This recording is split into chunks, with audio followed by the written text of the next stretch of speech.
it's time for Premier League recap. After round six, we had some pretty exciting results, and some of our predictions came correct, and some, were just very surprising and they did not play as we thought. But regardless, we had some pretty interesting scorelines, and we'll be discussing all of that in today's video. And the first of Victor, what can we say about the manner in which Arsenal won Newcastle at St James Park? If I say lucky, you'll say I'm biased, right? Um, it was they kept plugging away at it, and it paid off in the end. It was very much taking a page out of Liverpool's textbook. What Liverpool had been doing all season before this match day. Now Arsenal did it. I think it was brilliant. I'm always up for late drama, and it was a good win. But just like what I always said about Liverpool, if they want to avoid having to rely on late rallies like this, they need to start playing better. Because apart from a couple of games, Arsenal haven't been super convincing themselves either this season. I feel like not as poor as Liverpool or as poor as City, but they could play. They could be playing better, and judging by the investments made this summer, they should be playing better. Fair enough. Unlucky. Yeah, his dog is barking in the background again. You're just letting it continue, right? The recording.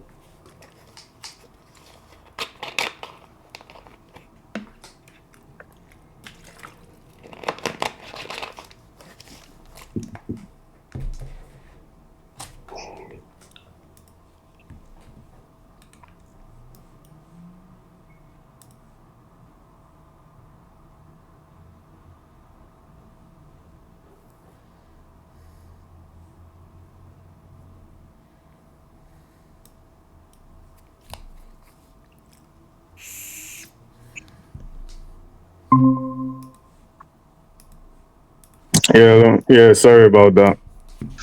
Don't worry.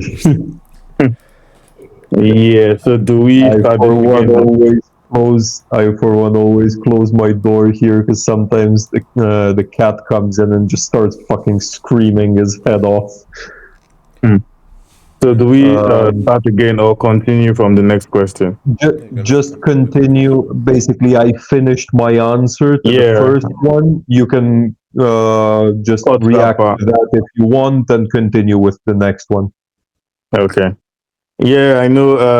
I know, Victor. You must have been disappointed about that result, seeing that late goal from Gabriel. But yeah, those are the things we love to see in the Premier League.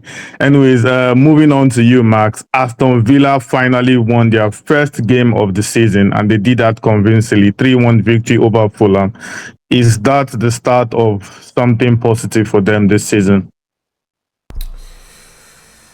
Uh, I mean, yeah, they look obviously better in last two games in Europa League and Prem as well, but looking at their schedule, it's not so easy, obviously, because you see, first of all, you play Feyenoord away, then you have Burnley at home, yeah, probably most likely they're winning, but then they have Spurs, Man City, and Liverpool. I feel like if you get at least 2 points in these three games, you're already happy. So in 4 rounds, I feel like they will have problems. Then they have Bournemouth, and only after that they can start to climb, as I feel at least. Yeah, fair point. Anyways, back to you, Victor. Chelsea were once again beaten, and in a similar fashion to the loss against United, they were once again reduced to 10 men.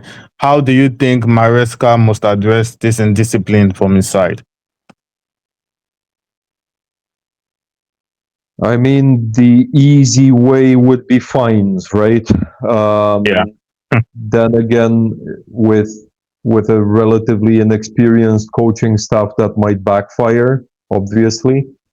I don't think it's just the indiscipline, though. Let me put it this way. they still don't have a proper goalie.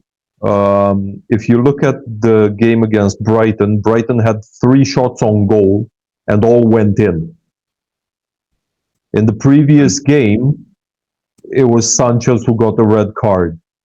It seems like they have bigger problems than just the red cards. It's the standard of defending to me. Of course, it doesn't help when you're 10 against 11, naturally, but I think there's more than just that in terms of issues for Chelsea. Short Mm. answer would be try finding them, see if they rebel. If they rebel, find them harder. Fair enough. And Max, I'm sure you must have been happy about this one. Maybe Liverpool finally lost their first game of the season, to Crystal Palace. And given how that game went, you cannot say Crystal Palace were lucky. I mean, maybe a fair result might have been a draw, but they were not lucky to win that game because they went at Liverpool. But do you think it is just a one-off loss and Liverpool have nothing to panic about, or are there potential bigger problems lying ahead? I still feel like there's bigger problem that they're not so good at saying defense at least, because when you're conceding almost 3 XG against Crystal Palace, it's not what you want from the team that costs this much, and also they have these star players in team. And also, yeah, it was kind of one-off game because Salah looked pretty bad, I'd say. He almost also conceded a goal that they scored with his volleyball moment, and they have quite hard I'd say that's a schedule, because they play Chelsea, then Man United. Yeah, it's current Man United, but it's still a hard game for them, and it just feels like it can fall apart if they're not improving their defense. So they should definitely be looking at that. Hmm. Interesting analysis on that. Anyways, back to you, Victor. I'm sure we are used to saying this particular phrase by now.